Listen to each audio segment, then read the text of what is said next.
The first conversation tonight is these two gentlemen here, so we're going to be talking about venues and how to make venues work, how to stay in venues, and the great work they actually did with the venue in Preston. Preston, no, boo. Yeah, bit of local rivalry. So if you introduce yourselves, please. Yeah, so I'm Jeremy Rowlands. I've been running the Continental in Preston for 15 years, which has got a 200 capacity venue attached to it. And also the Ferret for the past 10 years as well. Yeah, and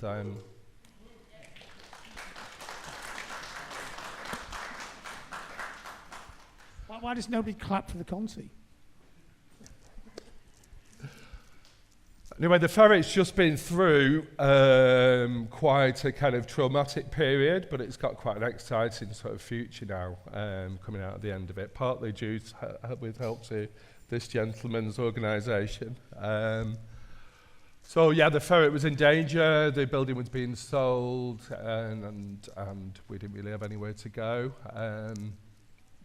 The price of the building, because it was a whole mill, it wasn't just the part that's the Ferret at the moment, it's an old kind of cotton mill, was kind of prohibited. There was no way we could raise that money. So as good fortune would have it, at the same time that we went up for sale, Music Venue Trust had set up a scheme where they were planning on buying kind of 8 venues in kind of outside of the big major cities, in kind of smaller towns and cities around the UK, places that aren't very well served by music venues.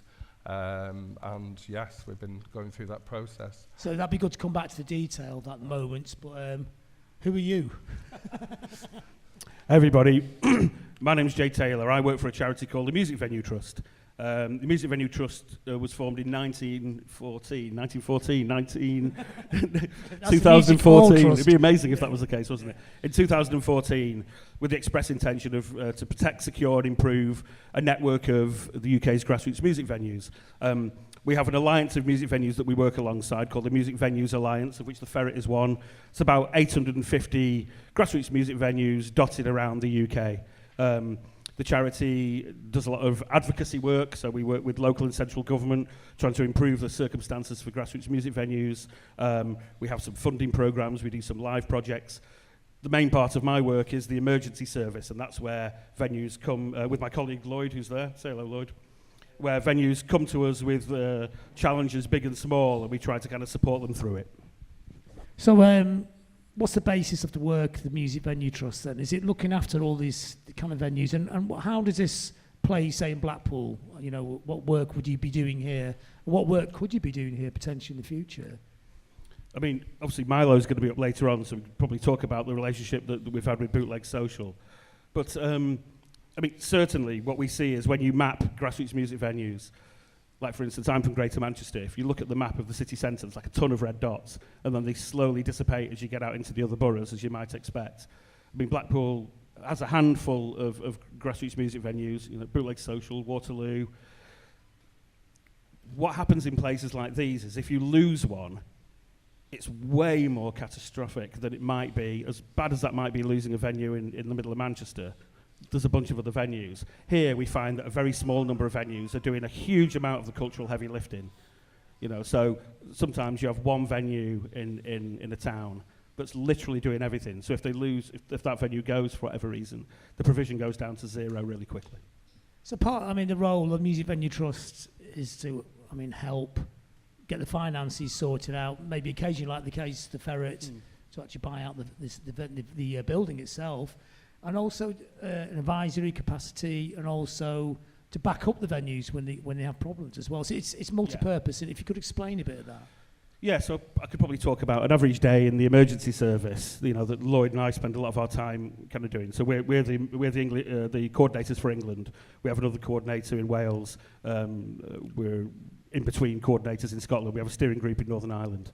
Some of those cases that we're dealing with might have been going on a year. Certainly, for instance, one of the big things that we deal with is neighbour noise complaints, you know, or an incoming development, where noise might be an impact. That can be a case that you're just constantly engaging with the local authority, with environmental health officers, licensing officers, with the venue, sometimes with local councillors, MPs when they're back in session. Things like that. Those cases can go on quite a long time because it's a piece of ongoing negotiation. sometimes de-escalation. Other problems, you know, it could just be, well, we need some funding support.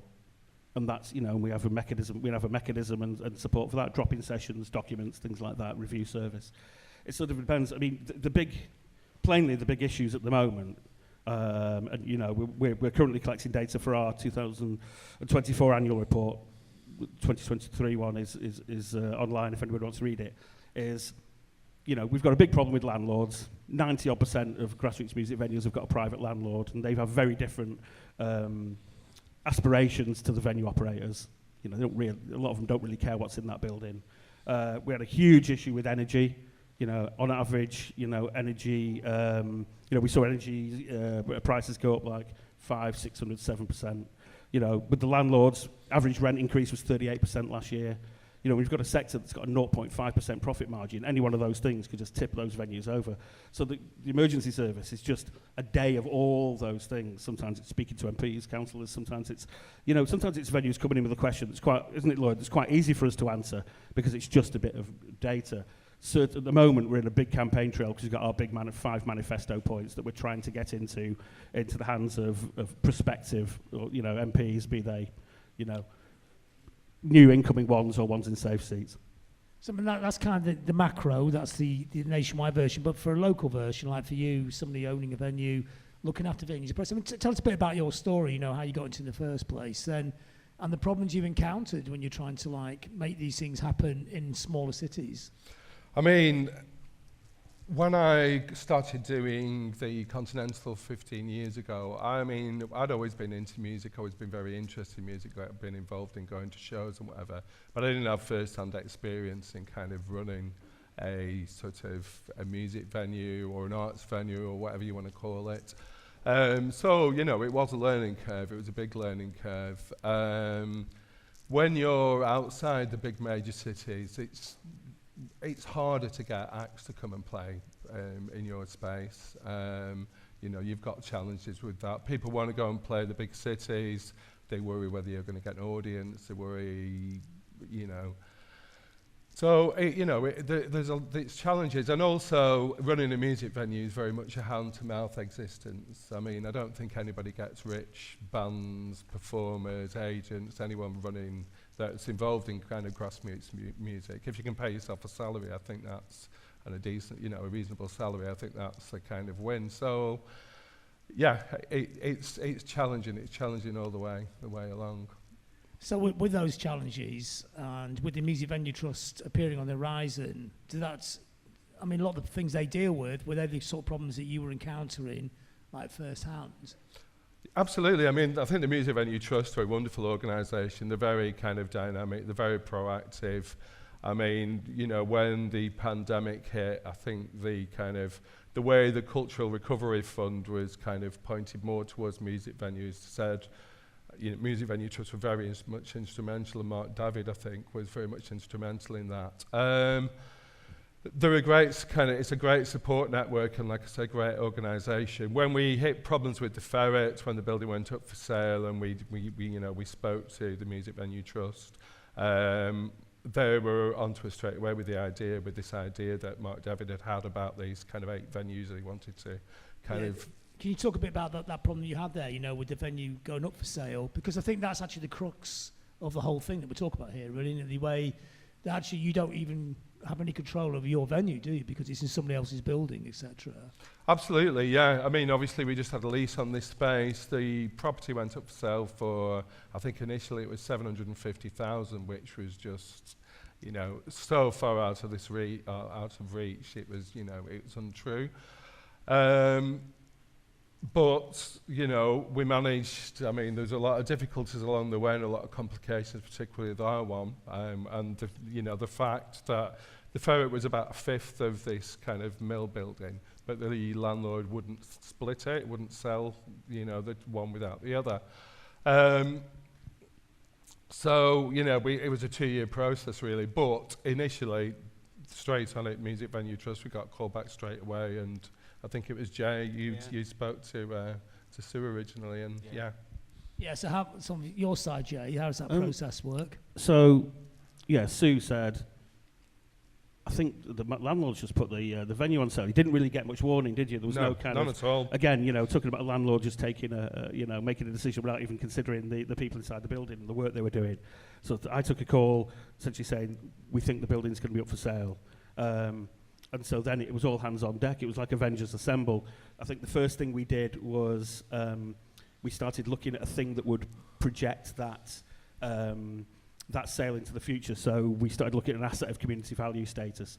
So that's essentially a thing that ring fences the venue for 6 months and gives them an opportunity to put together a community ownership bid. And so we put that in successfully, and the team wrote an amazing application that was successful for that bid. So that bought us a bit of time, and then it was starting to talk about ways that we would essentially pay for it, wasn't it? Ultimately, those conversations. Essentially, yes. And it did become a piece of jigsaw funding. Ultimately, I mean, I think Jeremy, you could probably talk about where the different pots of money came from. Because obviously, part of that was an amazing campaign of yours. Yeah, I mean, part of it. I think Preston Council eventually, after some lobbying on our part and also on the MVTP's part, decided to put a kind of a friendly loan together for us to help buy that. I think the Arts Council, there's a conglomerate of kind of lenders and sort of... I mean, what was it like working... I mean, Preston Council's one of the most forward-thinking councils in Britain. So what was it like working with them? And it's run by a person who's very much into music. I mean, would that make it easier? Or wasn't that an advantage at all? They were very supportive, I think, and it wasn't a kind of usual model that they put forward. I mean, they went out on a limb, I think, really, to kind of loan this 150,000, which was a figure that was arrived at in the end. I mean, I can't say enough praise really for Preston Council in helping along this. Because the money's come from many different places. Crowdfunder as well. People of Preston and around were enormously generous, really. I think we raised 50,000 through a crowdfunder, which was just mind-blowingly good, really. The number of bands, the number of kind of individuals or whatever that that contributed to that. It's a wonderful thing. Did you find over the years, since from when you started to now, that people have got much more of the understanding of the cultural assets that a venue has to a smaller city or a larger town? Yes, I think there is more, there's more. I think that was already understood before that.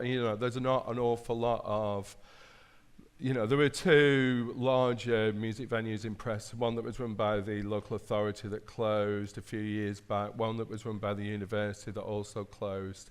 So, in essence, at that point, we were just left with the Continental and Ferret.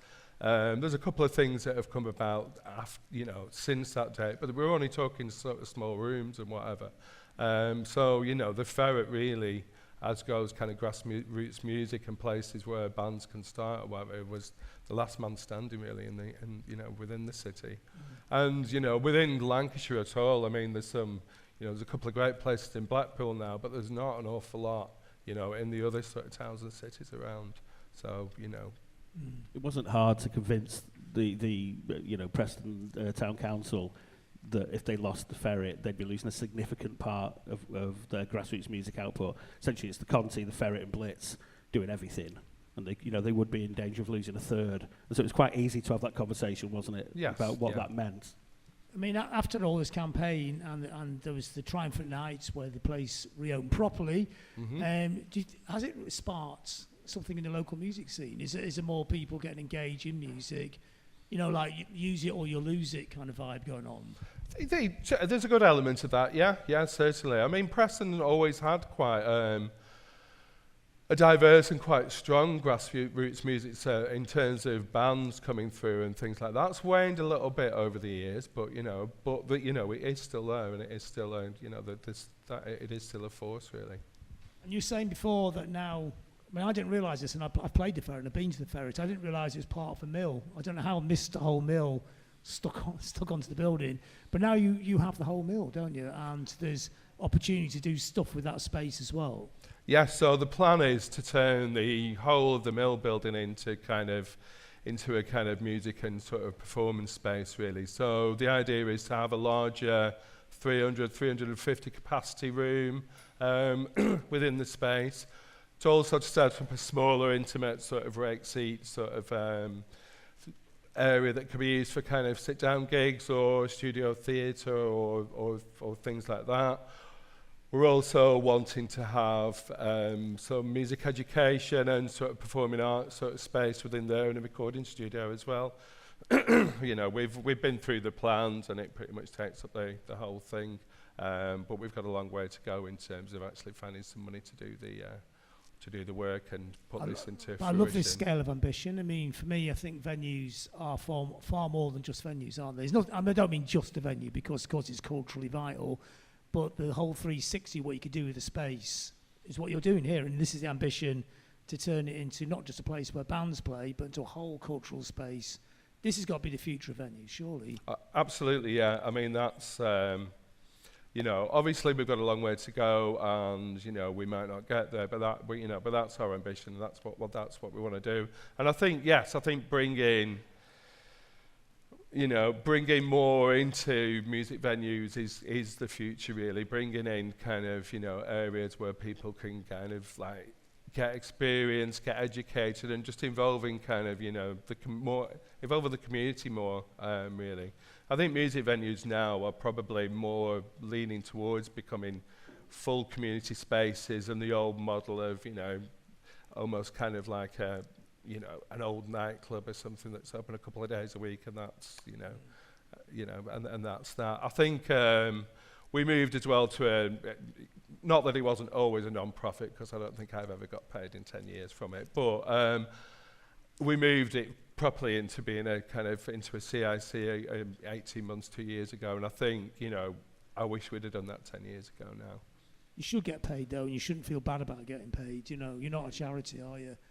I mean, you are a charity, but you are personally a charity, are you?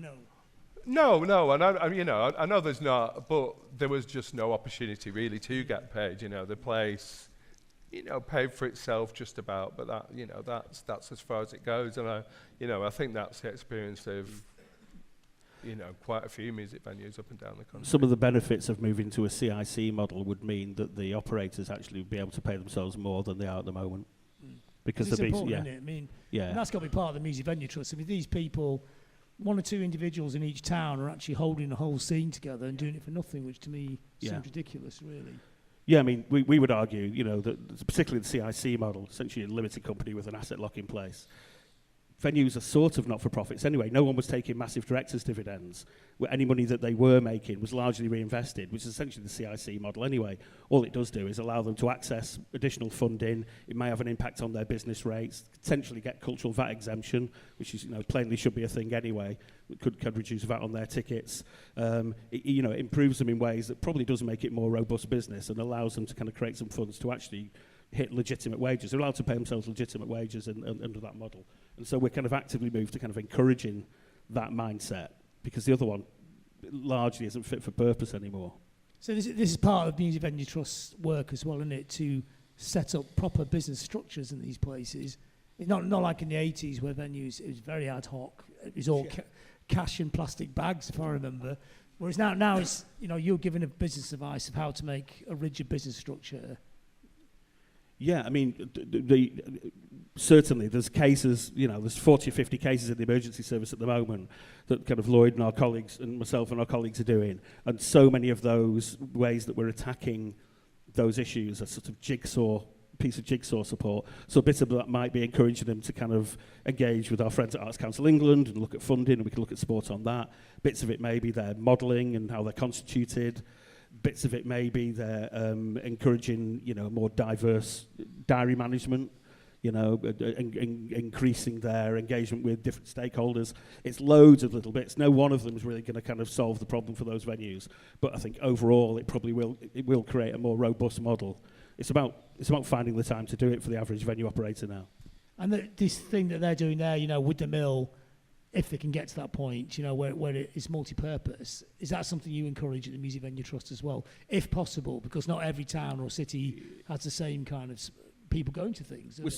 We're certainly seeing venues become more robust and more durable by having a more diverse offering, for sure. Yeah, if they've got the space to do that and the mindset to do it. We speak to some venues where perhaps they're leaning quite hard on Thursday, Friday, Saturday, very hard on Friday and Saturday. Well, those Mondays, if there aren't existing bands that want to play, why isn't there a conversation happening with the local community groups or local college groups or local charities? It seems to be that venues can be more. And also, by diversifying their programming, their diary looks better. They probably become a bit more funding ready. But also kind of bigger client list, more money over the bar. Seems like a no-brainer to me.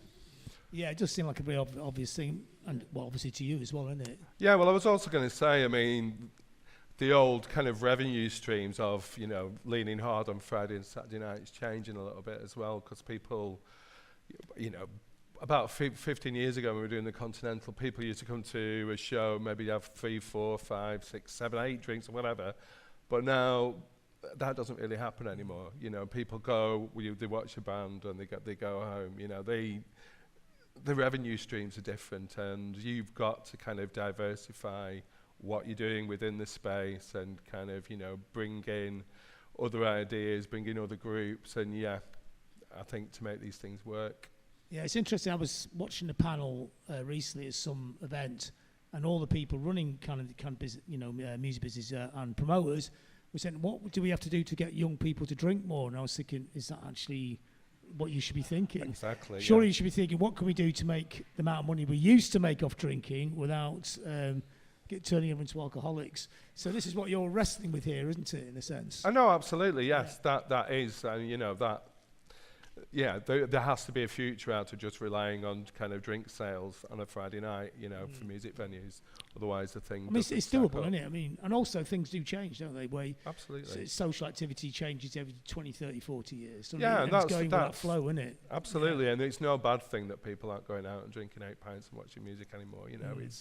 It's healthy. It's healthy for everybody. But obviously, as that that model doesn't work as the same, then things need to shift. You've got to find different ways of doing things. I think, give or take, 80% of the income's the bar. So if there is a generational shift away from the bar, we absolutely need to find another way to kind of to make those funds to keep places open. This is where some of these other pieces of work, in terms of making those venues more robust, absolutely kick in. But also, that's the background behind the ticket levy, really, as well. As one of those big pieces of work where you kind of create some funding that's actually coming from the people who are making vast profits. The ticket levy that you're talking about there is the ticket levy from the arenas. Yeah. Arenas and stadiums, yeah. In 2023, they made more profits than they've ever made in the history of music. And that year, we lost 125 grassroots music venues. And how far are you down that process? It's been made a recommendation of the CMS Select Committee report, and it's part of our 5-point manifesto. We're talking, I think, slowly but surely, incumbent MPs are going to keep their seats, and some people who are going to kind of take over those seats.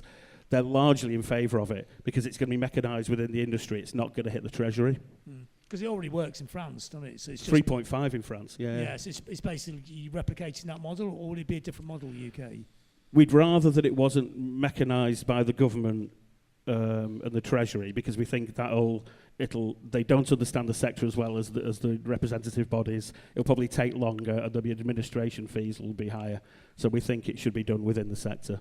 And probably with MVT, we would argue that we'd be very good at doing it to our bit of the sector, yeah, because we already do that. We already have funding programs in place.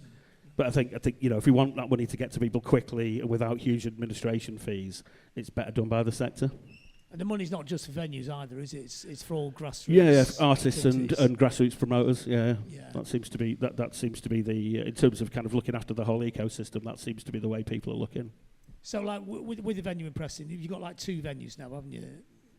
So, not you, but like you've funded out 2 venues, haven't you? Yeah, we do some work with Blitz as well.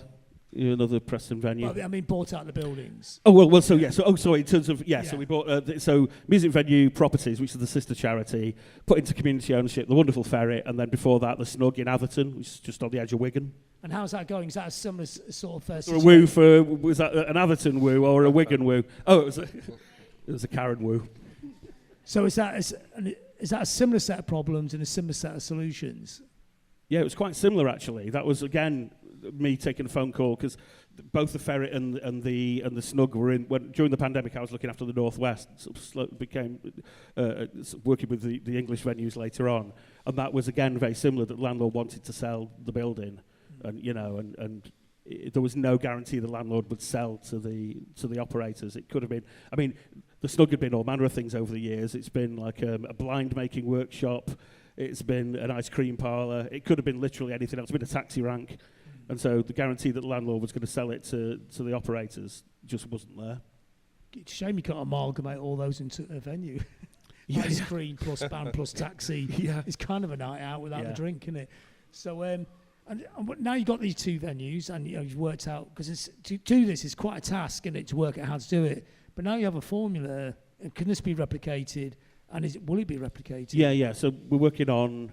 There was look, as Jeremy said, there was initially 8 or 9 venues that were in the pilot scheme. New ones are kind of coming all together because people know about it now. So local authorities, it's on their radar. Plainly, some of the funding pots have actually have come in now. A thing called Community Ownership Fund, which I think is on hold at the moment while we get the election out of the way. But things like that, because we know they work now, we've done them and been successful. Yeah, absolutely. There's sort of a model there. Well, it's brilliant. Well, it's a very positive story to start the session with. So I think that's got a great work there, Jay. Great, you've kept the venue going. Very important for Preston and the whole of Lancashire area. So a round of applause for these two, please. And you're welcome to stay here. We've got lots of chairs. So the next people, please, we're going to bring a bit more local, the Bootleg Social story with Milo McManus from Bootleg Social. Milo, hey. Please take the stage. Yeah. Where do you want me to sit, Jay? I'll sit next to Jeremy. Okay, yeah. Okay, Milo, so just give us a bit of background on what it's like trying to do stuff in Blackpool. As I well know, it wasn't that easy back in the 70s, but for your generation, and also the story of the Bootleg Social as well, and your role in it. So my role at Bootleg, I've been the promoter there since 2017. The majority of what we book is in-house, so it's sort of all through myself and the venue owner. Bootleg formed in 2015. It was originally a nightclub, and then I sort of joined in 2015, just sort of part-time at the bar. And then as you get a bit older, start getting into live music, and you sort of start asking the question, why am I going to Manchester to watch gigs?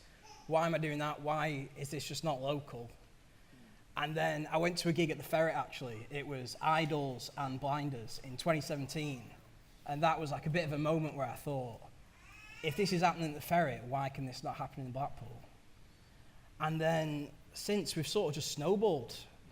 We were doing local stuff for 2017, and then 2018, Music Venues Trust brought the Wombats to Bootleg, and that just completely opened the door. A lot of the time, it was me sort of emailing agents all the time, and the question is, why would I come to Blackpool? I can go play in Manchester to a bigger crowd, can go get a bigger fee. Why would I come here? And then once the Wombats played, it sort of gave us a bit of credibility. It was something to build on, and then it's just sort of snowballed since. And it's been pretty good since. It's weird with Blackpool, isn't it? Because it's a big town, isn't it? If you go from Fleetwood all the way down to St Anne's, the population, there's a lot of people here. Yeah. And it's always been really intermittent for venues. It can't just be because everyone just plays Manchester and misses it out, because Lancaster used to have gigs on. Preston's always had venues, like back to the warehouse days, etc. And Blackpool, for a town that's built in show business, to me always seemed really weird that it was really hard to put gigs on here. I mean, what other things were getting in your way that made it difficult? I mean, it's hard to say one thing, really. The main thing that's sort of getting in the way is how just unsustainable the whole thing is. Like, attendance numbers. When I'm making an offer on a show, I'm basing the guarantee on if we do 20% of what a show in Manchester does, which is the typical attendance. Like, if a band plays Gorilla, sells out 500 tickets, they're roughly going to do about 100 to 150 in Blackpool. But that agent's still asking for the same fee to what they're getting in Manchester. So it's, how do you do that? And it's, I don't know, I think with Blackpool, people just, like, this is my opinion, that people don't have money. Like Manchester, you've got a midweek economy, people are going out to gigs all the time. In Blackpool, I think people pick a gig every fortnight. I'm going to go check that out. But if everyone's checking out a gig every fortnight, there's no business there. It's over. Yeah, well, you put it like that, it seems like what you're doing is almost impossible. But you It is. proved it is possible. You've made it work somehow, haven't you? I mean, like Jeremy and Jay have said, no one is making money out of this. Like, the venue owner, Skelly, he's a web designer. I'm a third-year student nurse at the same time. It's all just like a passion project. No one can afford to live off this.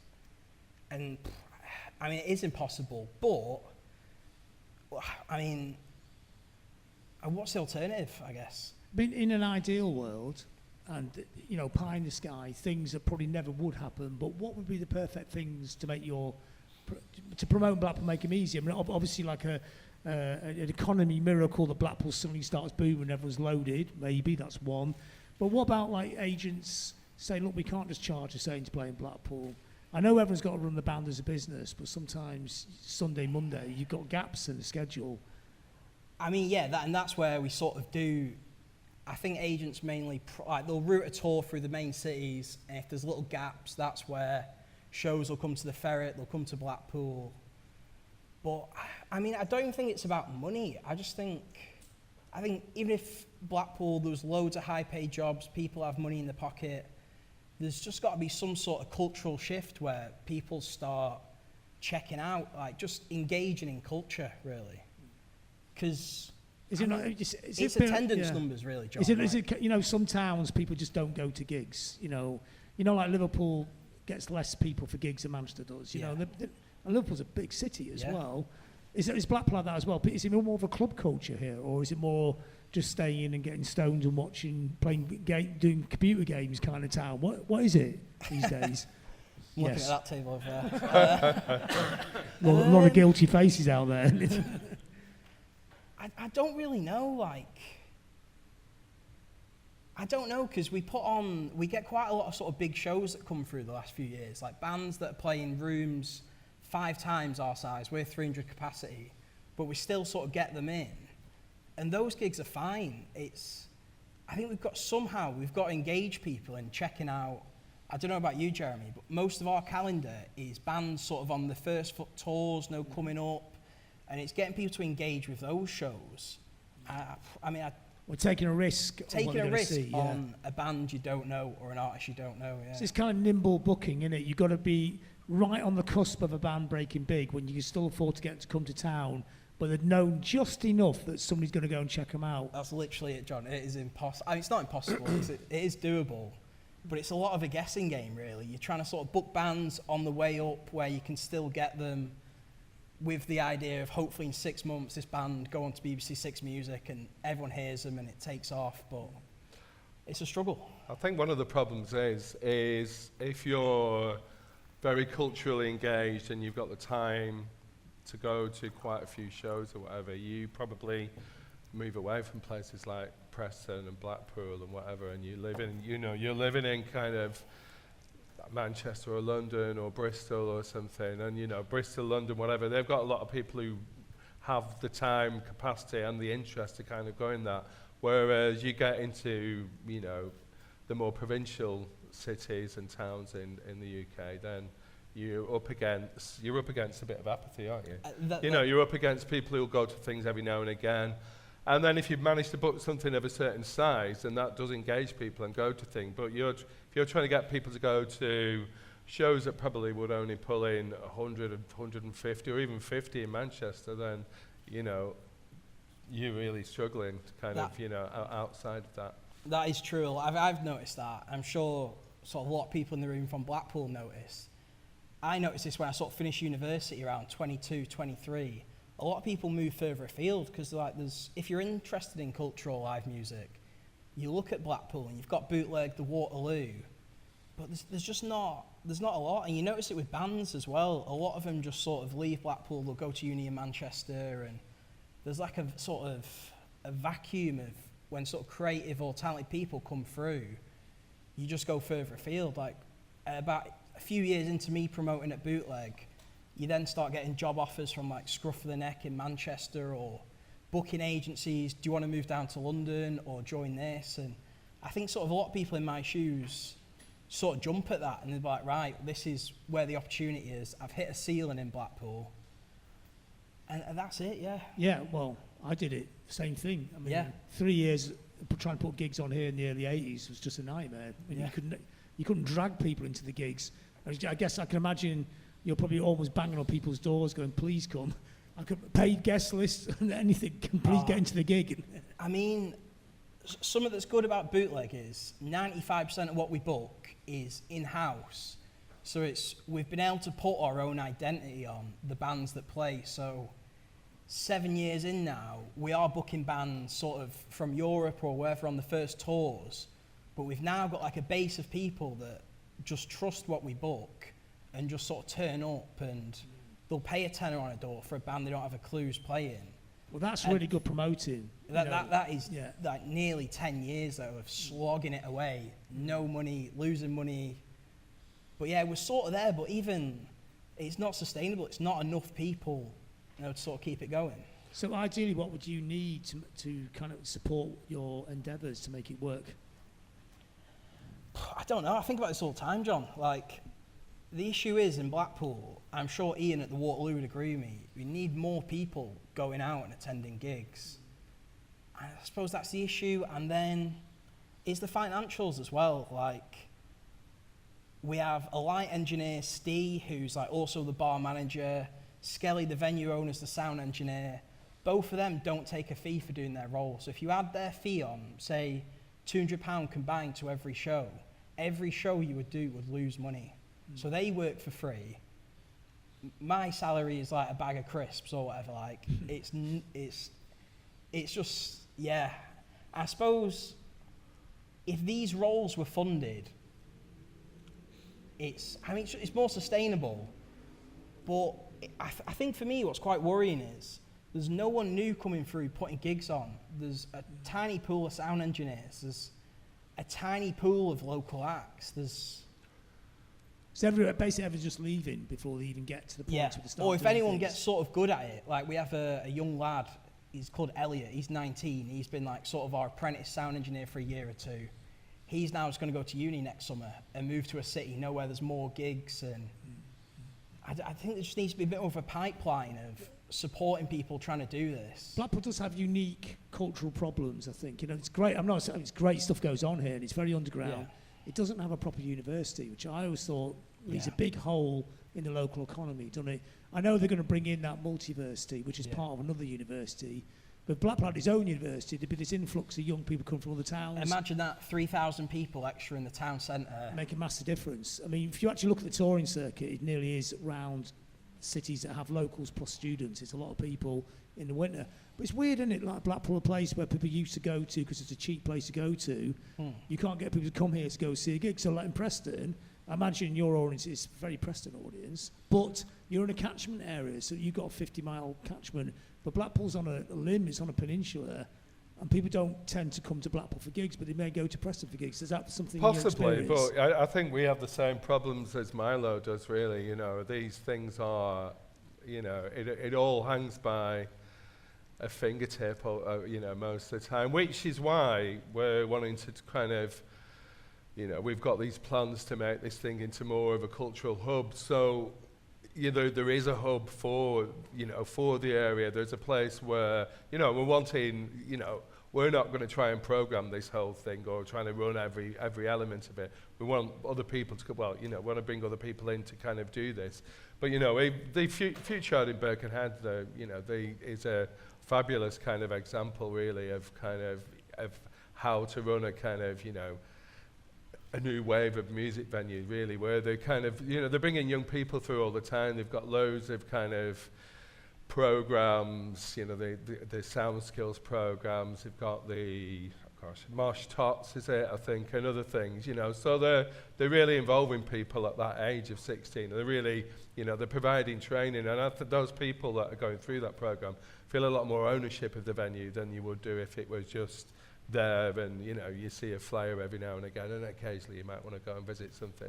I think if you're there kind of, going to some kind of classes, building a kind of social network up there, then you feel ownership of that, and that is kind of building that, building that audience, I think. And that's partly, what we want to do at the Ferret and Moss Mill, the rest of the building. I keep trying to get BIM to open up here, but I can't get them to do it. I mean, I know it doesn't solve all the problems, but it's a help, isn't it? And a cultural hub, help, yeah. is that something you could do? I mean, I know with no money, that's not just something you could just do off, like turn out your pockets, let's open a mill up. But is that something that would be ideal as an endpoint? We try to do a bit of everything, John. Like, we open ourselves up to charities, can hire the room for free, put events on. We used to have a poetry night every month. All this was like free hire. We're trying to encourage anyone, if you've got an idea and you want to do an event, come to us and we'll support you along the way. But all these things slowly just fall on their head because it's the attendance numbers, and it's like the woman running the pub poets called Lisa. She was like, I had to knock this on the head. I'm paying it out my own pocket. I'm losing money booking a guest poet every month. And it's just funding. Like, there's loads of people that have good ideas in Blackpool, but I don't think a lot of people in Blackpool, just my opinion, know about what funding's available to them as well. Like, people bring ideas to us all the time, and I'm like, that's got Arts Council written all over it, but people don't know how to access it. But do you know? No. So I've been doing this 7 years. I've never, me or Skelly have never gone for any funding. I've known it's there, but I'm nursing 40 hours a week. Skelly's working. We're also trying to run a venue. It's like, where's the time to then start sort of writing an application? Or it seems a bit out of reach, if you know what I mean. It shouldn't be out of reach, and it's definitely something you should speak to people about, because I think what you're doing is culturally important for the town. I think so. You're actually doing a voluntary job, but you actually should be getting paid by the council to do that job. If you've got somebody looking after Blackpool Tower and looking after the piers and looking after this and that, why shouldn't the person do the cultural stuff for the town? Why is it in music, in pop music, whatever we're dealing with, pop culture, why are we always expected to do everything for nothing just because we like doing it? It's crazy. I have no idea. You've got to eat in between the gigs, haven't you? That's it. Jay, yeah. what would you say? What would your advice I be? mean, we were talking about this earlier on. I think during the pandemic, when at the beginning of the pandemic, the sector had like a less than 5% interaction with funding. It had a very poor relationship with funding bodies. I think the skill set was very low. And I think there was an element that people thought it wasn't for them. There was probably an element of high and low arts going on. During the pandemic, people became really well skilled at it. We did a significant amount of work trying to get people to understand how to kind of access funding, particularly Culture Recovery Fund and the funds that were accessible during the pandemic. And they knew they had to do that because they were going to lose the venues without them. So what we've got now is a sector that actually knows how to fill those forms in by and large. We went from less than 5% interaction to nearly 80%. So that's good. Come out of the pandemic, nobody's got any time to fill them out because they're unblocking drains, they're pouring drinks, they're booking bands, they're getting in at 1 a.m, then they're not opening up Grantium to start work on that thing with the best will in the world. And like as a charity, we've got a ton of resources. We've got pre-recorded webinars, we have a free review service, we've got guidance documents, we have a monthly drop-in service with our funding lead, Lucy Stone, who's drop dead brilliant. That's only great if, as Milo says, you've got the time to actually put those things together. What I would suggest is if somebody hasn't got that time, they should probably get a bid writer to do it, because you can. I think, Karen, you can write the bid writer into the costs of an application, can't you? No. Can you not? Okay. There's a way of doing it, isn't there? Yeah. I think if they haven't got the time to do that and they feel that they are funding ready and they've got a brilliant idea for a project, they should find somebody to write it if they've not got the bandwidth to do it.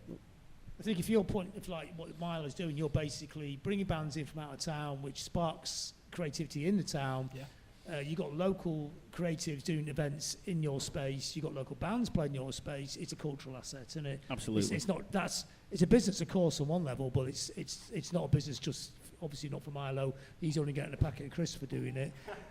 It's actually worth more to the town than it fizzling out, really, isn't it?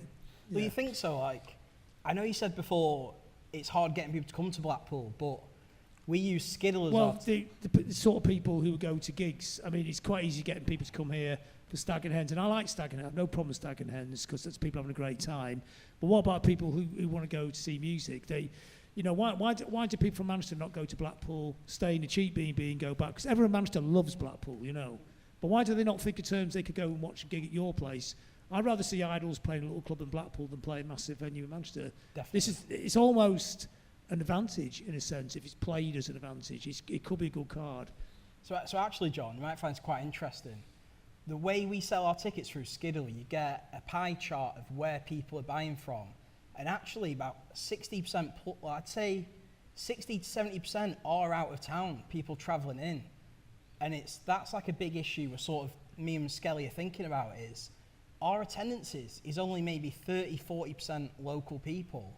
And it is people, getting on trains and travelling in. And so we're booking the bands that are like, they're popular in all these, like, they're on your Six Musics, all stuff like that, playing in Manchester. Everyone in these cities around Blackpool knows them. But it's connecting people from Blackpool to check these out. And I talk to people like this all the time. I mean, that's like a broken record again, but I think it's money. Like, the average gig ticket price for us is, I'd say, £10 to £20.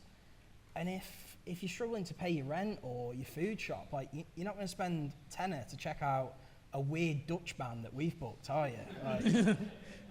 Like, Which Dutch band? I mean, the last one we booked is called Marathon, who are a brilliant band. Brilliant band. Yeah, the Dutch scene is amazing at the moment. We booked loads of Dutch bands, yeah. Yeah. It's such. You actually look like you're in one of the Dutch bands, actually. Oh, well, yeah. You look like you could be playing bass for Tramhouse or someone. Tramhouse played in February as well. Do they? They're an amazing band, aren't they? Wow. I mean, so maybe your taste is just too, just a little slightly too far ahead of everyone else's, you know, because. But then these bands are selling out good-sized rooms in Manchester. Tramhouse are doing the Castle in Manchester. Yeah, like your venue's bigger, you know. That'll sell out. I'm not saying don't book them. I think it's brilliant to do that. I think it's not just commendable. It's something that has to be done, isn't it? So we have to work out a system of how that can be done. I mean, it should be underwritten. I mean, that's it should absolutely be underwritten. Yeah. They're doing two things. The people, these two beautiful venue operators. They're providing affordable access to original music for their communities. With local supports, yeah, so it's got a local tie-in. And they're doing that cultural research and development that is ultimately somewhere in amongst that, putting somebody on a big stage later on. Other sectors absolutely get underwritten to do that cultural R&D work. It should categorically be the place, the circumstance for these venues, and that's where your arenas and stadiums come in, because they're the ones who are benefiting from it. So what about the venue itself? Can it be multi-purpose? I mean, obviously, I think you hire the room, don't you? It's not you don't. Yeah, own we it don't own the building. Yeah, we rent the building. Yeah. So it's not like in the afternoons you could just put bands in there rehearsing and you make money out. We're a you bit can't limited. do that. Like, we've got an estate agent next to us, so we can't make any noise before 5:30. And like I said, we have tried other things like bringing groups in, like game board groups, and like we've tried literally everything. Game, like the gaming shop Game, they'd come on a Wednesday and like set up consoles around all the tables. It'd be like a little bit of gaming night. But again, I mean, that's it. Like I said, I'm repeating myself. All these ideas slowly just crumble away because it's someone running it that's just doing it as a passion project. Then life gets in the way, or do you know what I mean? Yeah, no, I know. Well, like I said before, I had exactly the same experience myself when I was younger than you, actually, putting things on Blackpool like hundreds of years ago, you know. But I think you're doing really valuable work. I think you're doing really good stuff. So I don't want this to be like, and it's good to get all the problems out on the table, isn't it? But there's always solutions to every problem, isn't there? So let's keep in touch, because I definitely think I can think of a solution or some solutions. So and now we have to hop on to the next one, panel Q&A. So we kind of be doing that anyway, haven't we? So kicking ideas around of how we sort of morphed into the next part without even realising it. But again, Jay, what would you say? What would you say if you were Milo and you were in Blackpool and you had a certain level of local apathy? How do we turn that around? We can't force people to go and watch brilliant obscure Dutch bands, can we? You know, but how do we get people engaged in that culture to go in? You know, this is, you know, like in Germany, you go Saturday night is going to see a band you never heard of. It's just a normal thing you go and do. You know. How do we do that in England, which has got the greatest music scene in Europe, bizarrely, even though it's difficult to do? It's weird because when I was running Night and Day's diary, I had sort of I had no problem getting bands in, but competition was my problem. So here, there's two venues essentially, and one's down near the North Pier and the other's far up near the South Pier. So you're nowhere near one another. Arguably, that's a pretty good model, isn't it? It's good, and we do completely different things. Like the Waterloo sort of focuses on a bit of hard rock, or classic rock, metal, and we're trying to sort of and so you've got very different models. Yeah. Whereas my problem was that the city centre was crammed full of venues, all scrabbling after the same weird Dutch band. And that was so finding. Well, working together, I think, is really important. I mean, obviously the Ferrets in that as well, and you guys know each other. You'll be working together, so you don't double book yourselves. Yeah, there's an element of that. Yeah, certainly. I mean, we're working on a project at the moment which we're just piloting called Cohorts, where we're essentially trying to get additional tours out in a mechanism that's kind of funded in a different way that stops the operators from losing money, but where we also empower the operators to take on some of the work that we might have done if we were programming the tour as a charity. So, ultimately we'd be encouraging somebody to be the treasurer for that tour and to be the promoter of that tour, to take on those roles and to try and get some of those shows out specifically outside of those primary touring markets and into those secondary and tertiary touring markets. And at times when people probably aren't touring as well, in the summer. And so that's there's a couple of pilot tours going out at the moment, and that's designed specifically for that problem. Before, I'm just going to bring Lucy on a minute. As well. It's interesting, actually, like the 1950s, Blackpool would not be called, they didn't use these terms like primary and tertiary markets, but Blackpool was not a tertiary market then.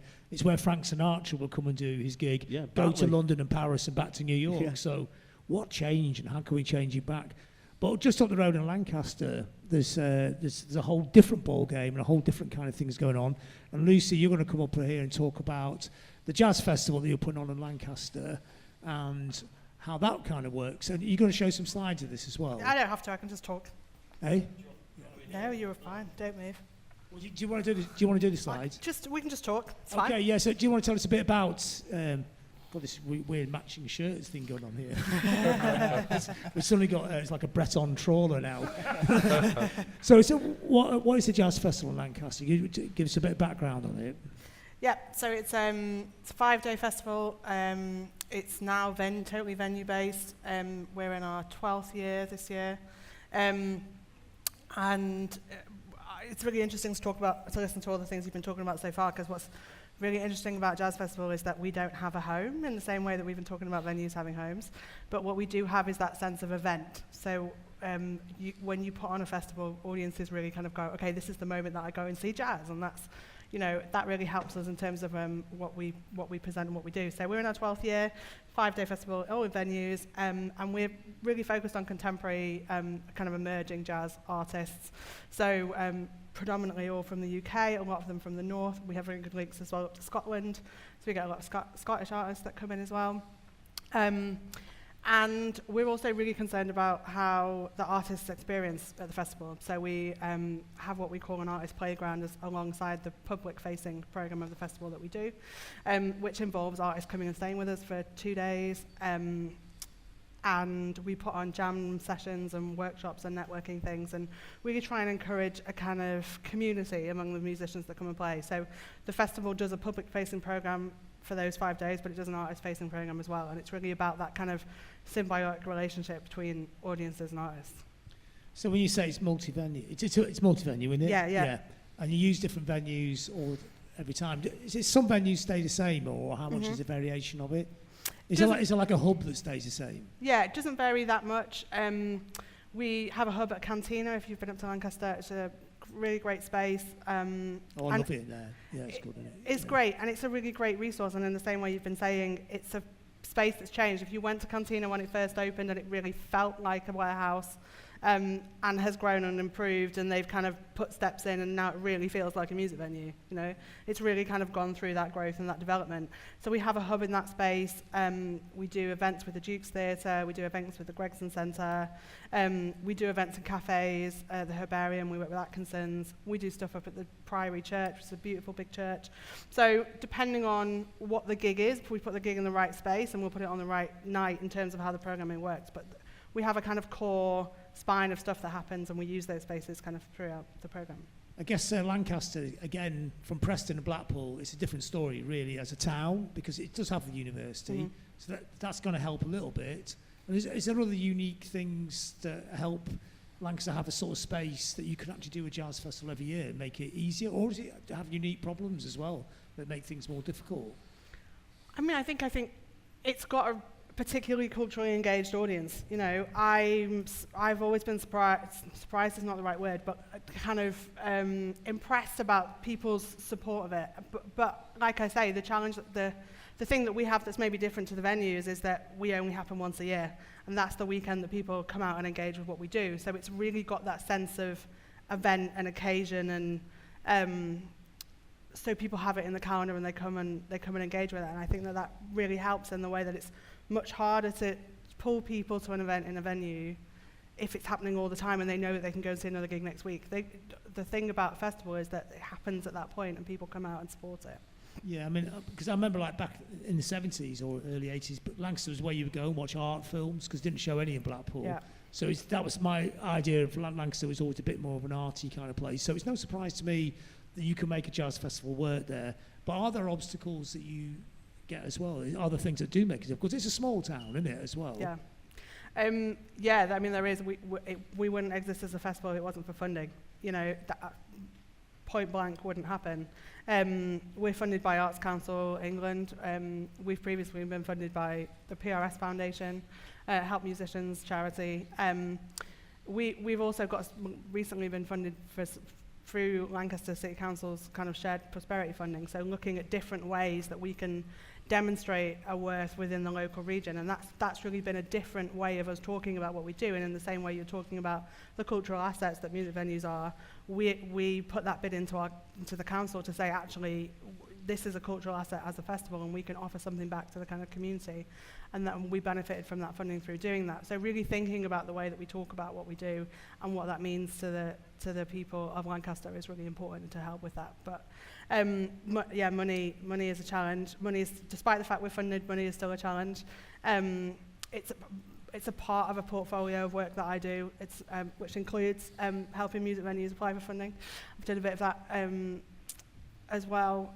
So money is a big challenge, and venues has been a challenge. You know, we've had to build up a profile as a festival to have the support of venues for us to take over for a weekend and put 3 days of shows on, and them know that that's not going to affect their bar sales, and it's going to, you know what I mean, it's going to be something that's worthwhile them doing, instead of putting a club night on that's going to pull in loads of students. You know, when you first turn up and go, we'll put a jazz gig on, they kind of want to put a club night on instead. So yeah. Gaining that trust of audiences and venues within the city has been really, really important. But having a successful jazz festival in the town and bringing a lot of acts in from other places, has this encouraged a jazz scene in Lancaster? Do you get locals playing jazz, interested in jazz? Has it kind of changed the culture of the town? Yeah, I mean, we make space in the programme every year for local artists, because it's a really important part of the legacy of what the festival has to do, and to give them that profile and that platform. But yes, people who have come to the festival have now set up like a year-round kind of night where they put bands on, and they've set that up themselves. It's not something that we've done, but obviously it's something that we support. We do workshops and jams as part of that kind of artist-focused program that I was talking about before. So that's really encouraged people to network and get together and have that capacity to kind of form projects and explore building a scene, you know, within Lancaster through those kind of networks and connections.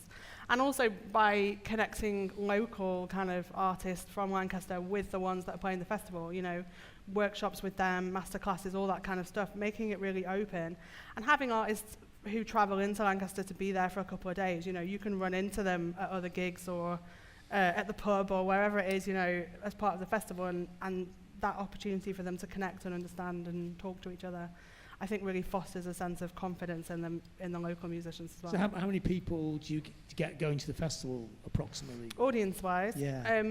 We about 5,500 over the 5 days. So that's good for the local economy, surely as well, isn't it? But I mean, is that mainly locals, or does a lot of people come in for that as well? A lot of it's locals, but we do get people who travel. We get people who travel down from the Lake District, or some people who come in from kind of Manchester, Liverpool. And like I say, we've got like really good links up to Scotland, so we get people coming down from there as well. So not only is it a cultural asset, it's actually a financial asset for the town, isn't it? Yeah. I mean, I really think so. It's bringing kind of all those people are coming into those venues. They're aware of those venues, but they're also spending money in cafes and restaurants and, hotels and all those kinds of things. It makes a difference, I think, especially at that time of year, which is just outside. I mean, do you work with other sort of cultural people in Lancaster, or do you work quite a lot in isolation just in the jazz festival itself? Or does it cross over into the music scene? Obviously jazz is music, but indie, rock, metal, techno, electronic. Is there crossovers? You work with other people. No, I don't mean these people play your festival. Obviously that would be stupid. But is there like advice going backwards and forwards? You work with other people. There's an overview, a Lancaster cultural overview. Yeah, I mean, there is. We work quite closely with More Music, who are based in Morecambe, and we have done some kind of shared projects with them. But there is an organisation called Lancaster Arts Partners, and we involved in that, and that connects us with kind of other cultural organisations. So there's that shared kind of knowledge and support that comes from that kind of connectivity as well. And sort of spreading on from that, but what about other Lancashire towns? What about Preston or Blackpool? Do you have connections there? I mean, you don't have to, but does your tentacles spread out across Lancashire? Yeah, I mean, I think network's really important. The thing that's kind of different about the jazz scene, I would say, is it's a lot more DIY. So a lot of artists put on their own things, but we, through kind of the networks and the work that I do outside of the festival, there's been jazz festivals in Preston. We've connected with those people. There's obviously a big festival in Manchester as well. So those kinds of networks, that kind of connectivity, it really makes a difference, yeah, for sure. And what's the ambition for the festival? Obviously, I suppose the base levels to keep going, but do you have like sort of grander ambitions, make it bigger or move it around or get a bigger artist in there? I mean, do all those things even matter, It's a question we ask ourselves a lot, actually, is do those things matter, and what would we do differently if we were going to change things? I think bringing in, growing the kind of size of artists that we can put in, but primarily sustainability is the biggest priority right now. It's about, being able to pay the team.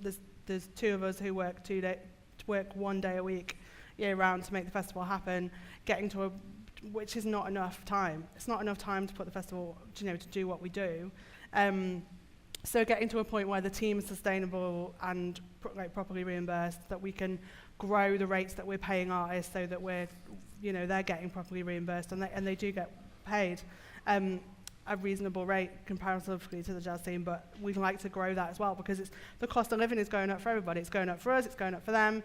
Travel is more expensive, it's more expensive for the venues, and we get a lot of in-kind support from venues as well. So that question of sustainability, what happens if the funding shrinks? What happens if 1 year we don't get that funding? Those questions of sustainability are exactly the same that you've kind of mentioned or here already. Which brings to the slides up now, and I think there's some really good points on this. Is this one of your slides? Mm-hmm. Yeah. The idea, work with partners, know your network, small actions can have a big impact. I think all three of those things are pretty nice little manifesto kind of points. Do you want to expand on those? Yeah, I mean, I think it's really the thing that's helped us to grow, working with partners, be that the venues, be that the cultural organisations that we're talking about, be that a wider network, kind of jazz network among the sector, has really helped us to grow. So, for example, in 2019, there's an organisation called Jazz North who are based across the north of the UK. They do a showcase every year. They brought that showcase to the festival. It put us on the map. It brought some funding in. It supported our programme. So kind of having those networks, working with those partners has been so important to kind of growing what we do. And the kind of small actions can have big impacts. And at last year's festival, we do a kind of conference day for artists as part of the festival. And we had someone come up to speak from London, and a guy called Orpheus Robinson. He was talking about AI in music, and that's a whole nother conversation. But he talked about how much, his first time he was at the festival, talked about how much he'd enjoyed it, gave him a t-shirt, and I went earlier this year to Jazz Ahead, which is the big trade fair for jazz. It takes place in Germany, and he was walking around this trade fair wearing his Lancaster Jazz Festival t-shirt and talking to everyone about what the festival was and what it does, and that small action of engaging with him in that way and having that kind of support has led on to all these he's become an advocate for what we do, and that's been a really powerful thing. So those kind of small actions feel really important. Yeah, so, and the next slide's jumped up now. So it's about, these are the key points of how to run a festival. I like the one about eat, drink and sleep. I suppose that is quite important. But I don't think you might be getting more of those than others, I think, won't you? Sleep, obviously not much. Drink, maybe a bit too much.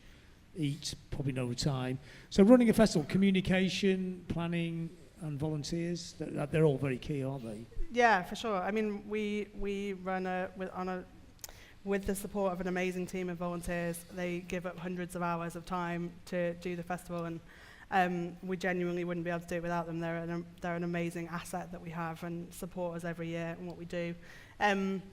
But communication amongst the team, good planning, for sure. The eat, drink, sleep thing, the first festival that I worked on when I was getting started in music, I didn't do any of those things. I didn't drink any water, I didn't eat any food, I didn't get enough sleep, and I was totally burnt out by the end of it. So really kind of like knowing it's a long haul and not a first step is an important part of it. But the bottom one there was enjoy it, and I think that it's really easy when you're caught up in the kind of stress of delivering something or planning an event or delivering an event or whatever, to not just sit back and appreciate what the impact is for the people who have come to watch it, you know. And that's the thing that really kind of drives me and keeps me going, is the difference that we can make for the audiences that come and attend. You mentioned planning there. I mean, is this like a year? I mean, these festivals take a year to set up, don't they?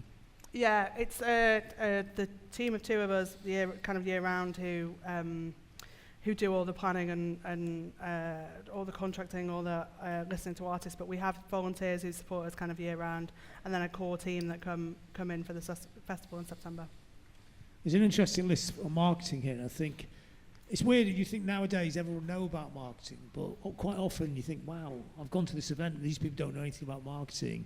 There are basic fundamentals that do work, aren't there? You know, and I like the way it's got a nice little list. Brochures. That's theatre world, and music world doesn't really go on brochures, but theatre world, if you do an event in a theatre, you get the brochures, some of your tickets go through the roof. And is that part of, like, the same for you in the jazz festival world?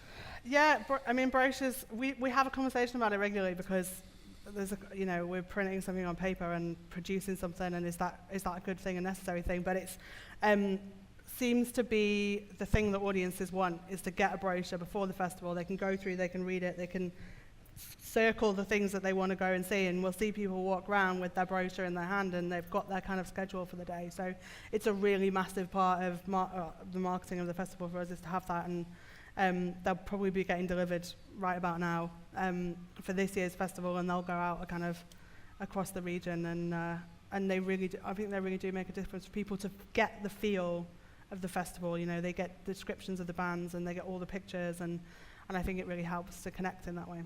And social media, which of course everyone uses social media, but do you use it in a specific way that's to communicate with your audience? Yeah, I think for us, social media is about talking about the festival, it's about talking about the gigs, but we have a year-round profile to maintain, so we also talk about the artists that we work with, you know, the things that are happening with them, if they've got music coming out. It's about that community. Yeah, building a community. Yeah, and the slide's gone now, but it mentioned community and membership as well. Do you have like membership? You know, people actually can join the jazz festival as almost like little shareholders in a sense. Yeah, it's we have a sort of Friends of the Festival scheme. It's getting relaunched at this year's festival. It's because we're talking about sustainability, and we're talking about how we can bring in those revenue sources from other ways, and the membership scheme has been a very good part of that. And we also, part of the offer of becoming a member is that they get consulted about things within the festival. So whether it's like about gigs, or whether it's about the kind of design of the brochure or the t-shirt or those kinds of things, we engage with them as a group of people who can come back and support us in the festival as well. And the final thing that's mentioned on there was merchandise as well. I mean, bands all know about merchandise, what keeps bands on the road, but festivals and venues, I mean, does that work for you as a festival? Is merchandise quite a key part of your funding, making money? Yeah, for sure. We sell hundreds of t-shirts every year. And it's a way for audiences to support us, you know. It's a way for them to give something back, and they take t-shirts away, and then they wear them all over the place, and they send, you know, going back to social media, they send us pictures of them wearing them all over the world, and that's great, and that's a really nice thing as well. So, but it is a part of that, it's part of thinking about what those revenue streams are. You know, we don't have the venues aren't ours, we don't own them, we don't get the bar intake from them, we get the ticket sales, and then we're looking at other revenue streams. So merchandise, t-shirts has been a big part of that. So thinking out of the box, thinking out of different ways to make the money to keep sustained, to keep the thing going. This is the way, isn't it? This is the way forward, isn't it? It has to be. Yeah. It really has to be, yeah. I mean, as venues, is there anything, you know, in Blackpool and Preston that maybe they're doing? I know it's a different kind of thing. It's a festival and it's completely different than putting gigs on, the slog of having to put gigs on every week. But is there anything that they're maybe doing in Lancaster that you think you could make work with what you're doing as well, or vice versa? I mean, as an organisation or as an individual, I've been involved in numerous bits and pieces of festivals. I think probably a couple that you played at in the past, John. But yes, I mean, events are, there are an awful lot of organising, but they are something that brings a lot of people together. You know, we used to do festivals at the Continental that, you know, we had sort of 4,000 people down over the weekend. But so yes, certainly. But it's just having the time and the resources as ever to do these things, really, because they don't come together. Making a gig more than a gig, it's like an event. Yeah, for sure. Yeah. I mean, but that's easy to say. It's easy for me to sit there and say that, but I know, Milo, it's a lot harder to do that in Blackpool than just talk about it sat here, isn't it? Yeah, I mean, you try and make every event as special as it can be. But yeah, I mean, going back to the festival thing, I think that is a great way of inspiring like a local community to go check something out. Like, you look at cities like Brighton with the Great Escape, or Left of the Dial in Rotterdam, or Supersonic Paris, or Glaston Ferret at the Ferret. I just think if you could get, sort of say at Glaston Ferret, you get 300, 400 people in for a weekend. Are those then people going away thinking, oh, I actually really enjoyed that, I'm going to go back there next year? But yeah, like you said, it's hard to organise a festival, isn't it? It is hard, but it's definitely time consuming. It's something that would actually work, I think, in your case, if it's possible to do, isn't it? Big time. Yeah. So, is there any questions on the floor at all? Have you fallen asleep in the heat, or?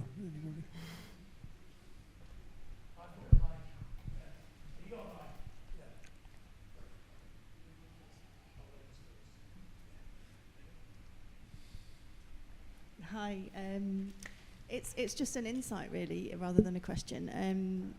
I work with a lot of young bands locally, and the one thing all these young bands want to do is play. And it just might give you some insight, you know, with the Arts Council or anyone else that's here, that if any of the young bands play in any of the local venues, for little pubs or anything like that, if they're under 16, they have to be out by 9 o'clock. Where young bands go, parents go, family go. Some of the venues locally that are doing things for young bands, you'll find an afternoon is full. Okay, so the revenue's going over the bar. But there's definitely, I mean, you know, I could give you 10 to 20 bands now locally in Blackpool, Fleetwood, Thornton, Cleveland's, Lytham, that want to play on a regular basis, but there isn't the space for them to do it. And as a parent as well, who has a musician daughter, I mean, we've been up to More Music, who have an amazing facility up there. You know, we met Karen there last year. There has to be more done, whether this is an Arts Council thing, for the next generation of musicians coming through, because they are the future of the music industry. The same as, obviously, we all know at the moment with what happened with the pandemic, there's a massive shortage of crew. People have left the industry because they obviously got left behind. But yeah, I see it every week. Yeah. Sorry. Years ago, I realised that there was a bit of a thing about very young bands, and I spoke to a venue owner about putting something on for young people where they could only get soft drinks, and it was only up until a certain point in the night, and she was dead up for it, and I put in a funding bid, didn't get the money, so it didn't happen. But I think that's a real thing that needs to happen. I think it's a really good point, but I think it's hard for the venues. I mean, you won't be able to do that because they don't control the licenses, which is a problem. You know, it's You'd love to do that, wouldn't you? I mean, actually, on Sunday, 21st of July, we've got an event called Sonic Youths, which is 2 p.m. till 5 p.m., which is, the title of it is Gig for Kids, and it's sort of kids, parents, it's a soft bar. I have no idea how it's going to make money selling Diet Cokes for £1.50. Do you know what I mean? Maybe selling for £1.70. But, I mean, we are trying to do that, and we do a lot of gigs where we have to have under 18s out by 10 p.m. So we do quite a lot of gigs that cap at 10 p.m. But then you've got, yeah. Oh, yeah. Bigger picture here for everybody. Oh, yeah, yeah. That on a level now where you're looking at licensing laws, because obviously it's culturally, it's giving the kids experience. They want to watch bands after bands. So everywhere, you know, some of these bands have gone, there's other older bands they're inspired by to watch. They have to leave. Yeah. So as soon as that 9 o'clock comes, you've got an influx of parents and kids leaving who are actually spending money. So, Jay, I mean, Music Venue Trust. I mean, is this something that lands on your table now? Then, you know, should the licensing be changed in a way that the younger audience can get in to encourage the next generation of people who'd actually start going to the gigs instead of the vacuum we got at the moment? Well, those 850 venues recognise that their job is creating, you know, part of their job is creating the artists of tomorrow and encouraging those younger artists to actually not play the back room of some pub with some, you know, speakers on sticks, to actually play a legitimate venue, because that's where those young people aspire to play, because that's the recognisable names who've played there. I think it's a licensing issue, this, actually, yeah. I think you'll find a different take in different authorities, and a more relaxed and more stringent take on allowing accompanied 14 plus shows. You know, I ran an 18 plus venue in Manchester where we tried to go down that route, and the local licensing authority and the police licensing officer made it so unwieldy that it was impossible to do. And so, with the best will in the world, and us absolutely trying to do events like that, we were stopped dead by the licensing authority, who in that instance, it felt like it was creating more work for them. Yeah. They saw it as a burden. Yeah. Rather than an opportunity for some brilliant cultural, you know, development. Yeah. In America, when we've toured there, because it's 21, the drinking age, a lot of states, the bar is actually a separate part from the venue. So you have to go upstairs, go to the bar, and show your ID. But the venue itself is all ages, you know, and there's plenty of all ages shows. That should be a solution, shouldn't it? The very sophisticated all ages network there, isn't there? I've been in one with a line down the middle of the floor where one side of the room was... Yeah, there's a fence around the bar, basically. Yeah. You can't get in unless you're a certain age and things. I mean, when we were kids in Blackpool, we used to just go to church halls and tell them we're putting a folk gig on, and all the punk bands will play, then the police will come. I don't think that's a great solution. Are there any churches left? Question from here. For the microphone to come around before you speak, because we are recording today for transcription or possible later broadcast on a podcast. And please say who you are as well. Hi, my name is Michael Orr from Preston. It's a question predominantly aimed at Jeremy about the Continental and the Ferret. As you start to develop the Ferret, what's the role of the Continental going to be for live bands? How are the two things going to work together? I guess the Ferret has always been a little bit more kind of new bands and grassroots music kind of based. The idea with the Continental was always to do quite a lot of touring bands, but also it was to do kind of other art forms, whether it be theatre and kind of other things, rather than it being kind of, you know, 4 bands, sort of, you know, 7 to 11 kind of lineup, which is, you know, sort of what we do at the Ferret. So I don't really see. I see that both can run, kind of have a happy coexistence, even if the kind of the scheme for the the much bigger Ferret kind of Moss Mill thing happens.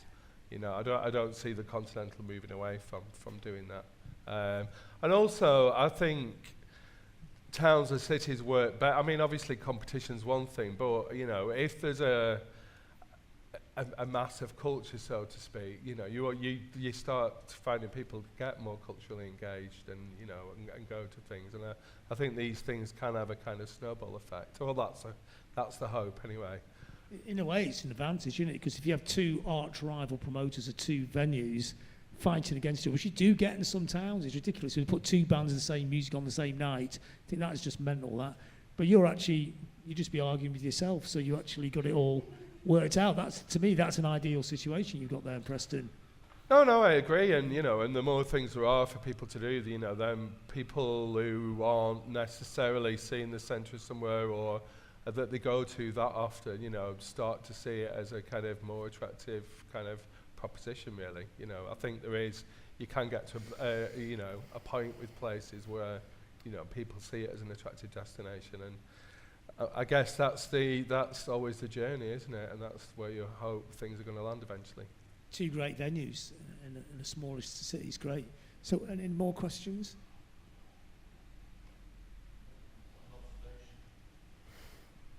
My name is Kieran. I'm a local musician. I've been playing for over 40 odd years, haven't we, really? Very odd years. Yeah. I'm also involved in the local festival at the Golden Eagle, which we've ran a few weeks ago, which was really successful. But it's just an observation about what you were talking about, Milo, about people coming out and coming to local gigs in Blackpool itself. When we started off 40 odd years ago, we played our own music, we wrote our own songs, and we did okay. We had a fairly good local following. We played away, we played abroad, and this was from the early 80s, and onwards from the early 80s, we noticed a decline in places to play in Blackpool doing your own stuff. Places like the Vinyl Drip had gone, and we actually introduced more and more covers into our set, and nowadays, and we're all still playing now, we're a covers band now, and we rarely do any of our own original songs. And I think that's another problem in Blackpool, in that the ability to play your own songs is very limited nowadays. I know that you do open mic nights, and Catlow does open mic nights, and people do their own material there, but it's only to a very small audience. But the stuff that is played, the original material that's played at these open mic nights, is absolutely fantastic, but there's nobody hearing them or seeing them. Would you agree with that? Yeah. I think that's the case in most sort of towns and cities. I think even in big cities, those places that people used to play, pubs that had like sort of speakers at the end of the room, there's a lot less of those everywhere now, I think, than, there was 20, sort of 30 years ago. Yeah, it's certainly the case in Preston, as well as Blackpool. Something I've noticed is, at these open mics, the talent is brilliant. But, I don't know about yourself, but you start to see these artists will drift into the cover world. Do you know what I mean? Like, into the sort of playing covers, because they have to pay the bills, like... Yeah. Do you know what I mean? They can play original music to 20 people in the back of a pub, and I think there's like a bit of a vacuum of talent. Like, I know a lot of local artists that have brilliant original music, but they just sort of think, what's the point? There's not much opportunity, and they sort of drift into playing cover gigs, and yeah, I think there's a lot of artists that get lost to doing that, really. I suppose the only practical thing, and I hate covers bands, I would never go and see a covers band, not even yours, but is to both, one, to make the money, at least getting a gig, and the other one, your art. You've always got to pursue your art, even if no one's interested in it. Yeah. Is the only practical way you could probably do it in a smaller town.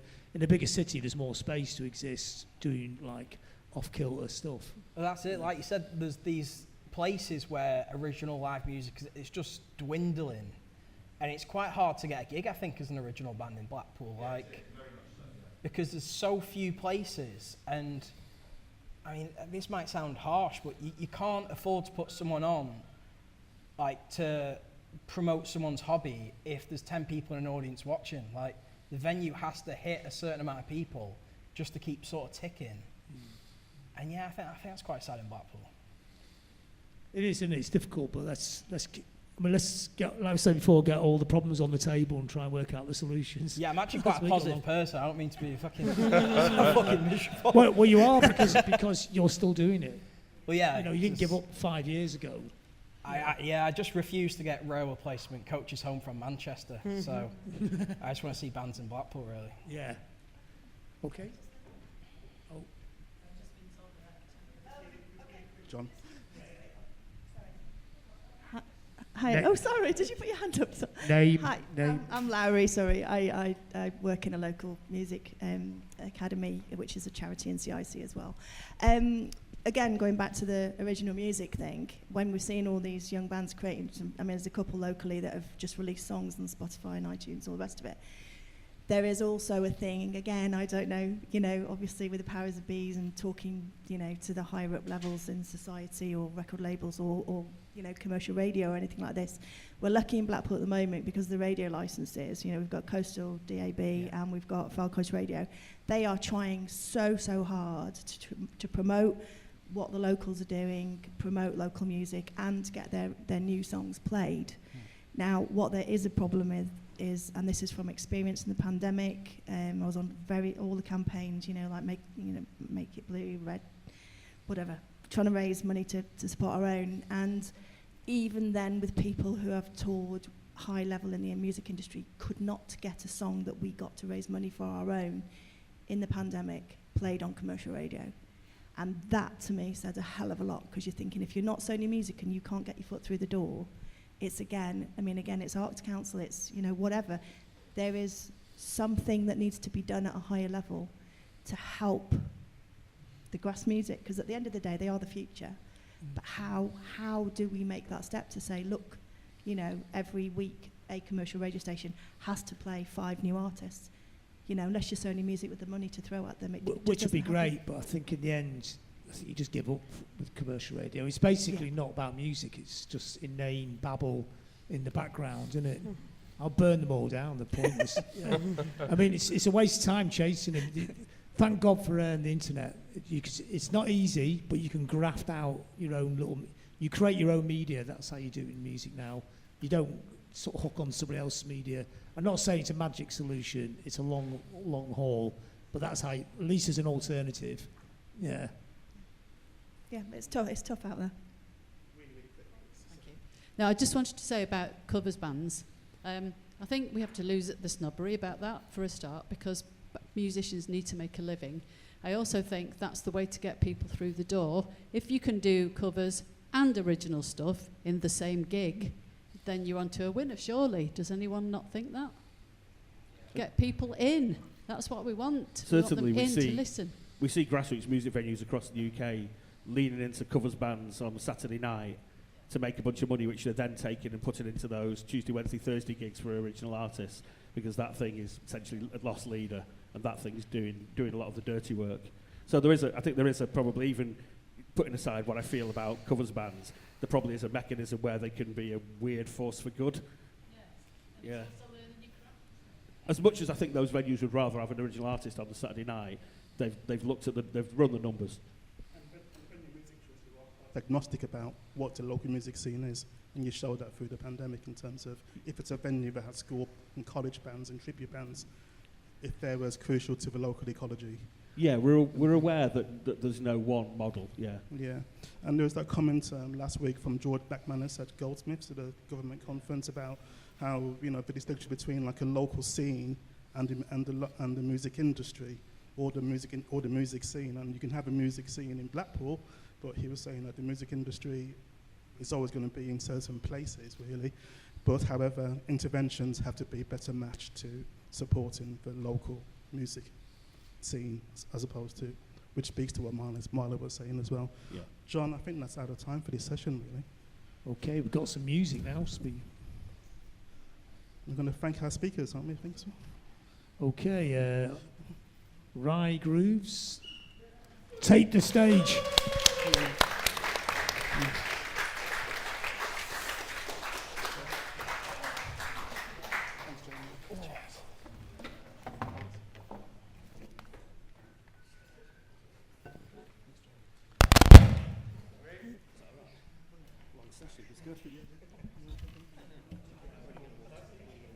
Hello. How are we doing, guys? How are we feeling so far? Great. I'm afraid I am one of those people who sling other people's music for money.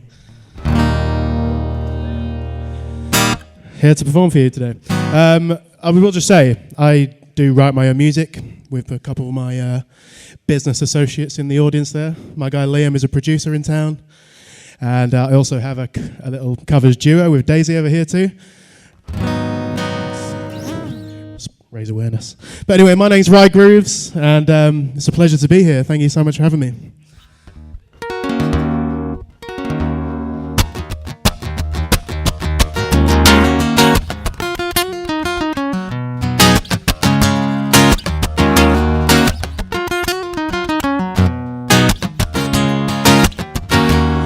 On my way to see my friends who lived a couple blocks away from me. As I walked through the subway, it must have been about 3:15. In front of me stood a beautiful honey with a beautiful body. She asked me for the time, said the cost of a name, 6-digit number, and a date with me tomorrow at 9. Did she decline? No. Didn't she mind? I don't think so. Was it for real? Damn sure. What was the deal? Pretty girl is 24. So was she keen? She couldn't wait. Cinnamon queen, so let me update. What did she say? She said she'd love to rendezvous. And I asked her what we were gonna do. Said I stop with a bottle of Moet for 2 Monday. Took her for a drink on Tuesday. We were making love by Wednesday. And on Thursday and Friday and Saturday we chilled on Sunday. This girl on Monday took her for a drink on Tuesday. We were making love by Wednesday. And on Thursday and Friday and Saturday we chilled on Sunday. But now, oh, what's the time? 'Cause I'll be getting mine. And she was looking fine. Sweet talker, she told me she loved to inform me all night long. Oh, I'm on the way she came to, from the front to the back she came to. The way she came tonight, no, I can't. Hope that she can, 'cause I'm a man who'll always be there. I'm not a man to play around, baby. 'Cause the one that stands just isn't really there on the first impression. And you don't seem to be like that. No, there's no need for, 'cause there'll be plenty of time for that phone to tap away to my home. And it's ringing up on my phone. When you're feeling all alone, all you gotta do is just call me Monday. Took her for a drink on Tuesday. We were making love by Wednesday. And on Thursday and Friday and Saturday we chilled on Sunday. Since I met this special lady, oh yeah, I can't get her off my mind. She's one of a kind. Well, I ain't about to deny it. It's a special kind of thing with you. Monday, took her for a drink on Tuesday. We were making love by Wednesday. And on Thursday and Friday and Saturday we chilled on Sunday. I met this girl Monday. Took her for a drink on Tuesday. We were making love by Wednesday. And on Thursday and Friday and Saturday we chilled on Sunday. Thank you.